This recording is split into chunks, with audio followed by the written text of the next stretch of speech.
All right, guys, today I'm going to go over how to load and unload filament on the 22 IDEX. It's a pretty straightforward process, nothing crazy here. I'm just going to go through all the little steps and details you might want to know the first time you do it. So, first thing you're going to want to have is obviously filament. Today we're just going to use a little bit of OD green PLA and a pair of wire cutters, and that is really just going to be used for the very end of the filament, and I'm going to cut it at an angle that's about 45 or more degrees. I'm going to basically try to make a sharp point, just something to go down in there and give it a pointy tip to make it down through the hot end.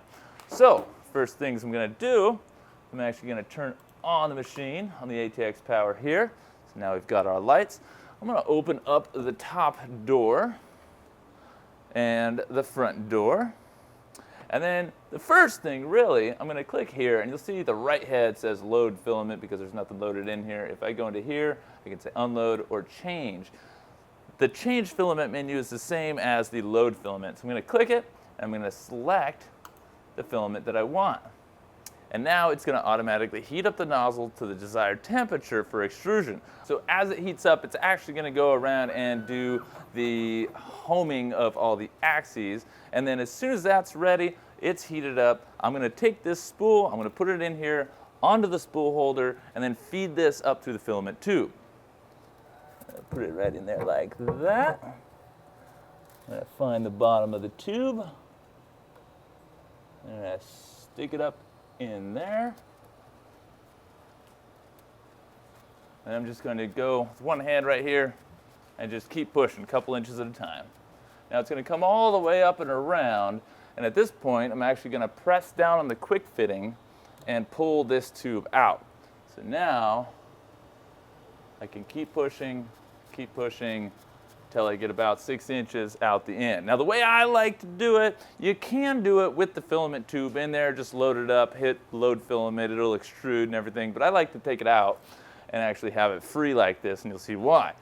So once it's heated up, it'll give you this menu saying feed the filament, material will be extruded. So I will click OK, and then I'm going to take the end of the filament and just stick it right down in there into the top of the extruder.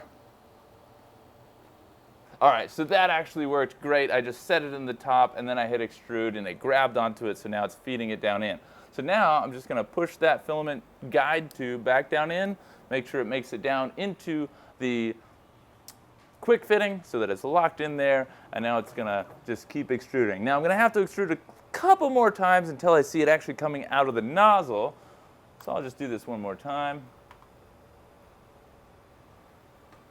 And there we go. I see it coming out, so I'm going to let it finish that. It's just going to purge a little bit. It's going to wipe itself off, and then it'll be ready to go. And that's basically it. Once it's extruding out of the hot end, out of the nozzle, then we're pretty much good to go, and we can go. And then at this point, if this was peak, then I would heat up the whole machine, crank the bed, crank the chamber, everything else, let it get up to temperature, and then start my print. At this point, in this video, I'm actually going to show you how to unload the filament, which is just as simple. So, should more filament be extruded? Cancel. Nope, we're good. We got it out. So now I can do whatever I want. I can set my temperature, set it back down to 0 or a standby, whatever I want. If I'm doing peak, I'm going to be at 450, so I'll probably keep it around 300 or so I don't have to wait for it to heat all the way back up. But for now, if I want to unload this, I'm just going to click on the material that's loaded in there and click unload filament. And then it's actually going to heat the nozzle back up to the appropriate temperature so that it melts anything that's at the nozzle, and then it's going to spit it right back out. All right, so as soon as it knows it's hot enough, it's actually going to spit the filament out, and as you can see, it did just that. To finally release it, I just got to pull this lever up here on the top a little bit. So all I got to do now is go into the dashboard, go down here, and I'm going to select 10 millimeters, 5 millimeters a second, and retract. I'm just going to keep retracting until all my filament pops out. And it comes out, and there we go. I got my filament, and now I personally just like to grab the spool and just pull it out. Now make sure you hang on to the end of this, because if that gets twisted up and overlaps under any of these other spool, it's not going to be a good situation. You're going to have to untangle the whole thing. So I'm just going to put that in there nice and secure. set that aside, and I'm ready to load the next filament if I want, or I can go home for the day, have a beer, whatever. Anyway, if you got any questions or anything else, all of this is documented at docs.visionminer.com, or you can give us a call, shoot us an email, or leave a comment on this video, and we will get back to you. Anyway, thank you so much for watching. Have a positive rest of your day, and I'll see you in the next video.